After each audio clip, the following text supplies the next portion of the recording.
Welcome back, guys. Today we're going to continue our college football predictions with Week 9. Last week was not the best week. I went 16 and 13, which brings my total season record up to 95 and 66. But last week had a couple eventful games, and heading into this week, looking at these slate of games, they look pretty kind of a reset week back to normal. Because when November comes, that month's gonna be a doozy to get through. But we're still in October, and let's jump right into the Thursday game of the week, which we have the University of Syracuse taking on the Pitt Panthers. Syracuse, actually both teams had bye weeks last week. They did not play, but the last time we saw Pitt, they beat Cal at home in a game that I actually picked Cal to win because you never rank Pitt. They always find a way to let you down. But this Pitt team's different. They're still unbeaten in conference play, and they're playing really good football right now. And also the Steelers are playing good football right now, but that's for the NFL. As for Syracuse, they got a win. Last time we saw them, 2 weeks ago, they beat NC State on the road, which State was hobbled and injured. So in this game, this is one of those toss-up games. This will be a great test to see where both teams are at. But for now, with being played at home on a Thursday night, I gotta roll with the Pitt Panthers to win. And then we have a Friday game with Louisville taking on Boston College.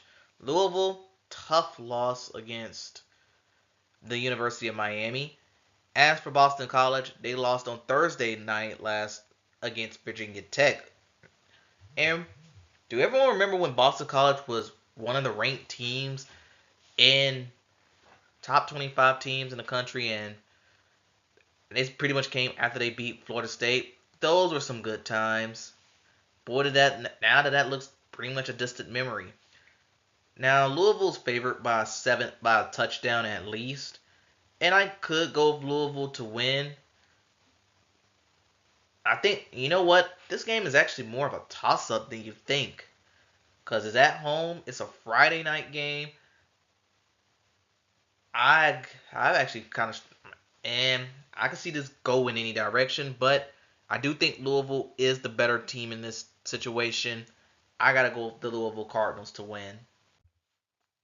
And then we have the Rutgers Scarlet Knight taking on USC. And things are looking very, very tough for the Trojans as they're struggling to adapt with this new Big Ten. Because they lost their third game in a row, this time to Maryland. A game that I thought USC was much better against, which I thought they was going to win and make it look easy. Meanwhile, Rutgers, the glimmer of the light is beginning to dimmer a bit as they too lost their third game in a row. This time they lost to UCLA, a rebuilding UCLA.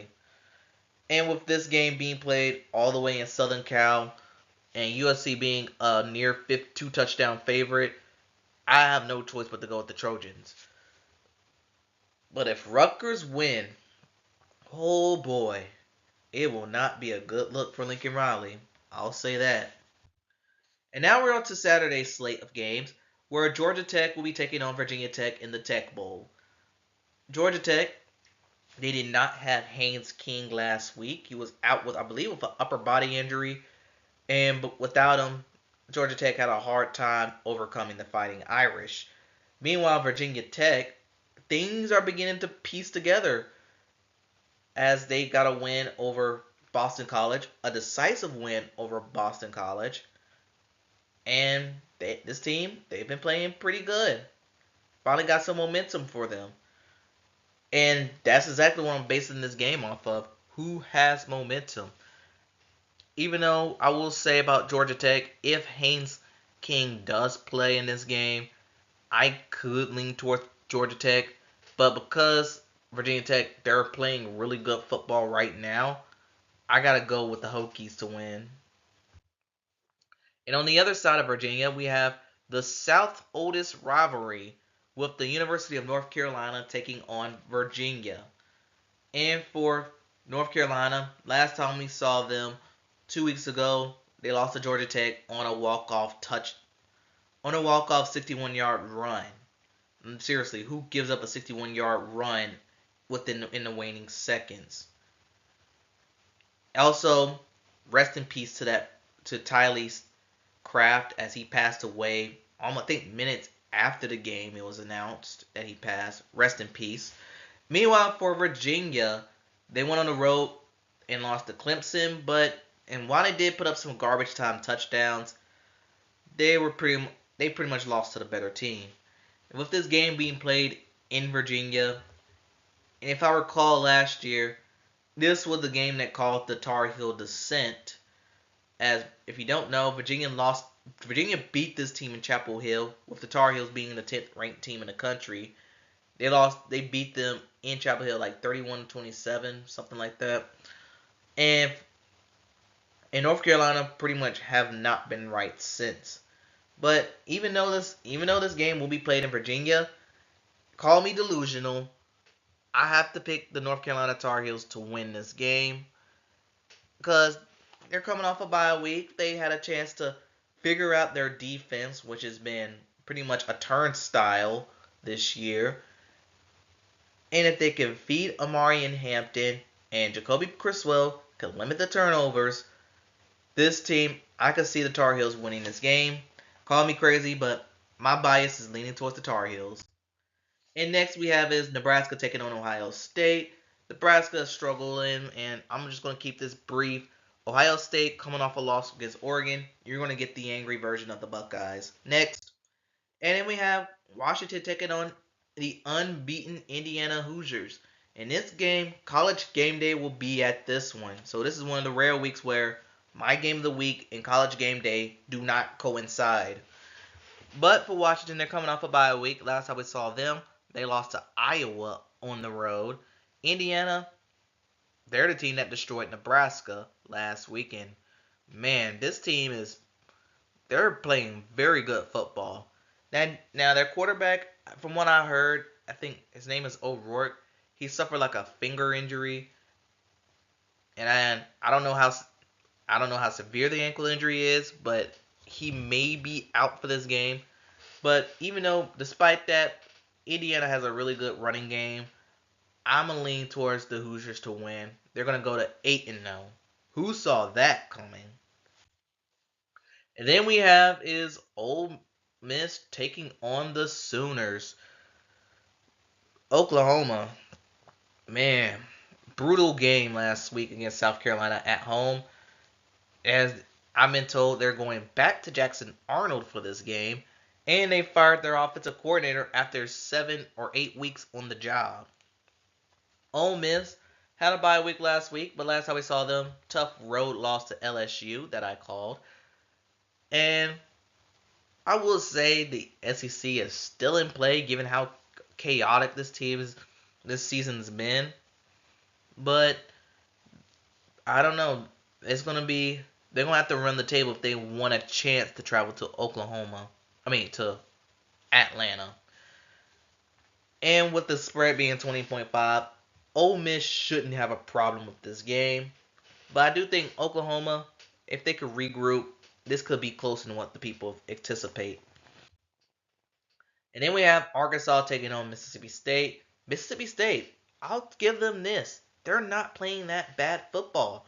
Yes, they lost again against Texas A&M, but 34-24 and from Texas A&M, and then a week before that, 41-31 against Georgia.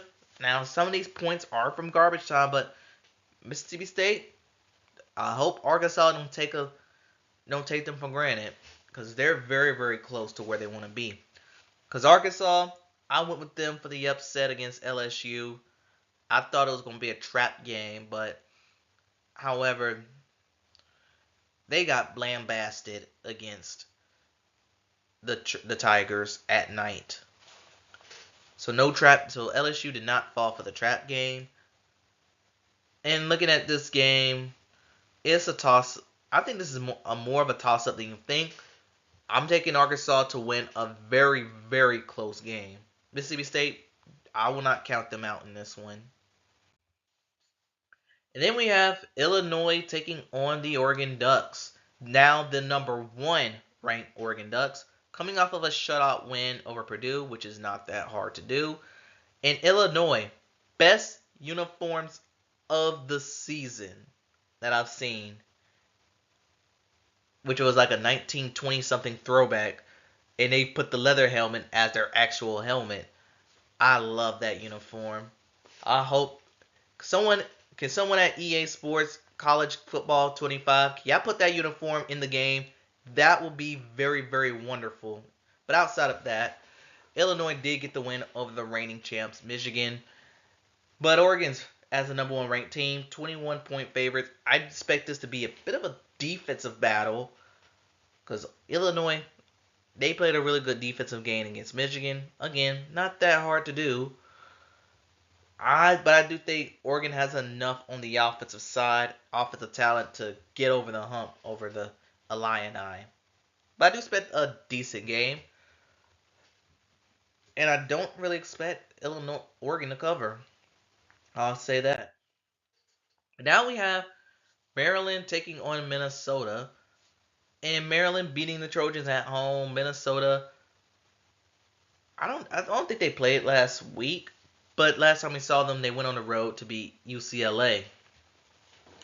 And this was a back and forth game that I went back and forth with this one, but with Minnesota being at home, I gotta go with the Golden Gophers to win. That's just my rules.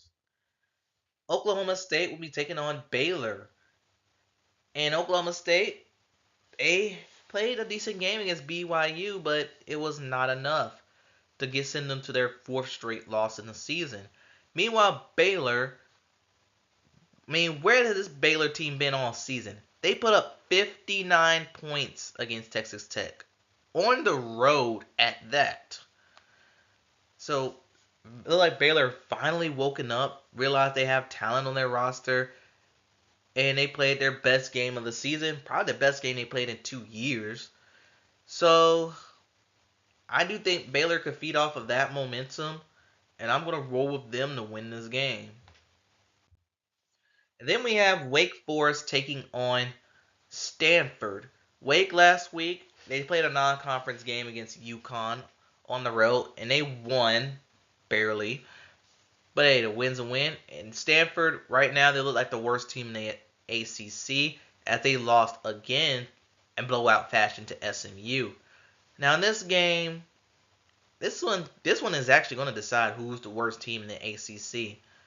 Because look at it, both teams have conference wins. You know what? I don't even think neither one of these teams are the worst team in the ACC. It's that because that title's going to North Carolina for basing off of conference wins. But anyway, looking at these two teams, I think they're more identical than you think. And while Wake's favored by 3 points, I'm actually gonna go with my preseason prediction and pick Stanford to win at home over the Demon Deacons. Hopefully, both teams have their grades up. Moving on, we have BYU taking on UCF. UCF kind of got screwed over last week over Iowa State. They had that game won, but a questionable pass interference kept Iowa State alive, and as a result, gave them the win. Meanwhile, BYU, they picked up a big home win on Friday night over Oklahoma State in a game where they trailed but had to come from behind win. So both teams had similar games. One ended in victory, the other ended in agony. And why is BYU spread is at a 1.5? They're still unbeaten. They're pretty much the two team. They're pretty much alongside them and Iowa State, the two teams to beat in the Big 12 championship. So back and forth, I've been looking at this game. I'm gonna give it to the road team BYU to win, because right now UCF, I feel like they're close to getting a win, but they're just not there. They don't have enough. And now we have Northwestern taking on Iowa, and in this game, Northwestern got blown out by Wisconsin at home, 23-3. and Iowa losing to Michigan State on the road. And oh boy, this game might be pretty ugly.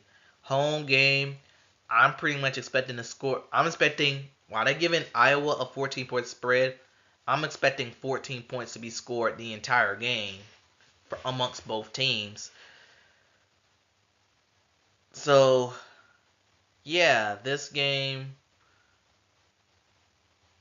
I've gone back. You know what? I'm just going to take Iowa to win. They're at home. I trust their brand of football over Northwestern. Just know that this game's going to be ugly. And speaking of ugly, we have the Missouri Tigers taking on the Alabama Crimson Tide. Missouri, they trailed 17-6 against Auburn, but they came from behind and got the win. Alabama losing on the road to Tennessee. First time Alabama lost 2 games before November since 2007, which was Nick Saban's rookie year. This could be a prototypical fraud bowl because both teams were hyped up to heaven as the best teams in the SEC. Hell, they had Missouri ranked as high as 6 in the country, but no one's really buying into Missouri anymore. Alabama, they now lost their second game. They tumbled all the way down to 15 in the country, yet I still think they're going to make the playoffs. And with that 13.5 spread, they just need to come to Jesus moment, get a win. Hopefully that'll fix all their problems. Next, we have the Battle of Texas, where Texas Tech will take on TCU. And Texas Tech coming off a game where they gave up 59 at home to Baylor. Obviously, they lost. And TCU, they picked up a big road win over Utah, which Utah did not have an offense. You know, Cam Rising, he's out for the year for the 900th time in his career. So take what you can, TCU. Just take what you can. In this game, this one is another one of those toss-up games. You can flip a coin, but I'm gonna roll with the home team with TCU because again, if I'm not sure, if I think a game goes in any direction, I'll just lean towards the home team.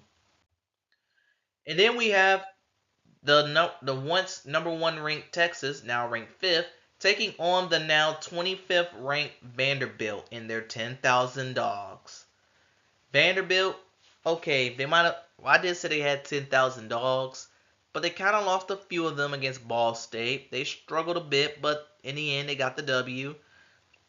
Meanwhile, Texas suffered their first loss of the season to Georgia at home, where we did see a slice of both Arch Manning and Quinn Ewers playing, but neither guy was able to penetrate that Georgia defense, who Georgia's on a bye week, by the way. So in this game, you know, yeah, come on now. Texas is probably going to win. But last time I did this, y'all know what happened. Vanderbilt won. Do not count. Do not, even though they're giving Texas 22 points, do not count out Vanderbilt in their 10,000 dogs. And now we have the University of Utah taking on Houston. Utah lost 3 straight in a row, and it was a lack of an offensive identity. And because of that, their offensive coordinator resigned instead of getting fired. So he took the honorable way out. Houston lost to Kansas on the road. Whatever.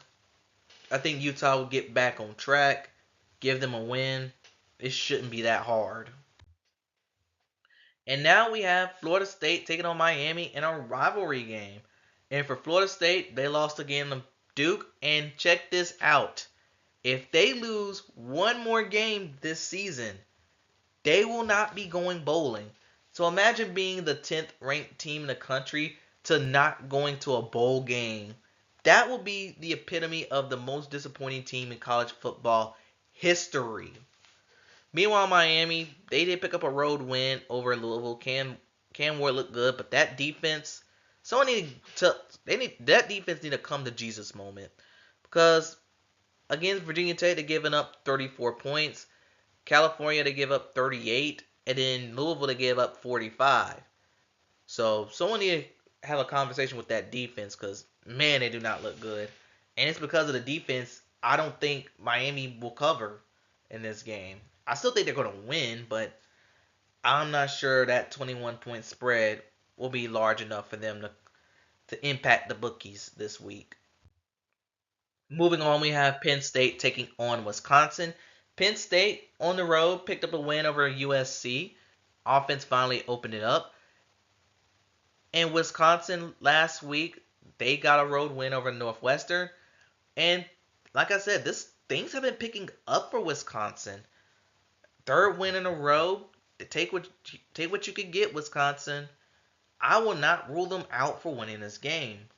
I could put this on upset alert, but come on, I am just gonna go with Penn State to win.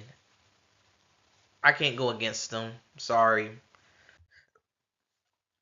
And then we have the underwhelming battle of Michigan with the Spartans and the Wolverines. What a difference a year make for Michigan. From defending national champions to losing 3 games already and going on their third, possibly their fourth quarterback this year. Because neither guy can throw the ball accurate enough. Michigan State, meanwhile, they picked up a win over Iowa at home. So good for them. With this game being played in the big house, I could I'm gonna go ahead and take Michigan to win, but I will not be surprised if Michigan State will make this closer than what it seems. Actually, they probably are going to make it closer than what it seems. And now we have two pretty bad SEC teams. We have the Auburn Tigers taking on the Kentucky Wildcats. Auburn blew a 17 to 6 lead over Missouri and lost. And Kentucky, whom I picked last week to beat Florida, they they allowed Florida to have their best game in a long time. And from well, at least the offense had a bit of promise this go round. So in this game, oh boy, this one's not going to be a fun one to watch. I'm just going to pick Kentucky based on that offensive momentum alone. And then we have SMU taking on the Duke Blue Devils. Both teams are 6-1 in the season, but they're a different tale of 6-1. For Duke, they're 6-1. They're bowl eligible. But if you look at the teams that they've beaten, there's not an impactful opponent that says, "Wow, I want to face off Duke in the ACC championship game." For SMU, they're pretty much 6-1 as well, but they have some quality wins, like beating TCU at home, putting up 66 points in that game. Stanford, they beat Louisville on the road. They beat Stanford on the road. So yeah, that's pretty much the difference of these two teams, and that's also the reason why SMU is 11, almost 12-point favorites here. And yes, I am going with SMU to win, but I will not be surprised if Duke wins. Just saying. Battle of Kansas. What's with all these in-state battles this week? This is not week 14, but anyway, Kansas Jayhawks taking on the Kansas Wildcats. The Jayhawks ended a 5-game losing streak against Houston. I would say that wouldn't be that hard, but remember, Houston beat TCU a couple weeks ago. And Kansas State, they picked up a huge road win over West Virginia. They're playing pretty good football, and there's to me, they're still my pick to represent the Big 12 in the Big 12 title game. Just gotta wait and see how things played out. And with the Jayhawks not being able to beat Kansas State in a long time, I think Kansas State will continue its winning streak against the Jayhawks in this rivalry. And now we have the Cincinnati Bearcats taking on the Colorado Buffaloes. Colorado, big road win over Arizona. And this time, and then once again, the defense showed up. Also, Shador Sanders played very well in that game. It was a one-sided affair. In Cincinnati, they picked up a big home win over Arizona State. Kudos to them. And that goes to show you that it probably just took 1 year to adjust to the Big 12, and now they're firmly adjusted. Kudos to you. But you know what? I've been picking against Colorado for so long this season because some reason, because a lot of us want to see them fall in their face, and Dion, they want to see Dion shut up for once. But you know what? It's time for me to jump on that bandwagon. I'm picking Colorado to win this game, but I do expect this one to be a really good matchup. Hell, it's Big 12 after dark. It's going to be very, very fun to watch. And last but not least, our game of the week. The LSU Tigers taking on the Texas A&M Aggies. Both teams are undefeated in SEC play. But both teams have one loss on the season. They were to non-conference opponents USC and Notre Dame respectively. LSU picked up a big win. Actually, they did not fall in the trap game hype of Arkansas, which, if you know history, Arkansas has always found a way to trap LSU after a big game. But this time, LSU beat up the trap game odds and get a win. Texas A&M, they had a bye week last week, but last time we saw them, they destroyed Missouri. I knew Missouri was fraudulent, but yeesh, Texas A&M put them in their place. And looking at this game, this is not a night game for what I know. I don't know if this is a night game. I don't know if this is a. I really don't know what time of the day the game is, and that will probably impact my pick. Let me check real quick. So after checking, I found out it is a night game, and well deserved. 2-point favorites. This game is going to be a great test to see where these two teams are at. Basically, who could possibly represent the SEC in the SEC title game? Because if you remember, there are no more divisions. Both teams, you could possibly see both teams playing in Georgia. I think the SEC is an open book this year. And as for a winner goes, oh boy, this is going to be a huge toss up for me. But I gotta go with the home team, Texas A&M, to win. They're at home. They're playing good football. They had a bye week. They're well rested, and that crowd will be rocking. And when they take the field. And that concludes this week's predictions. Tell me what you think in the comments below. Thanks for watching. Please gamble safely, and I'll see you next time.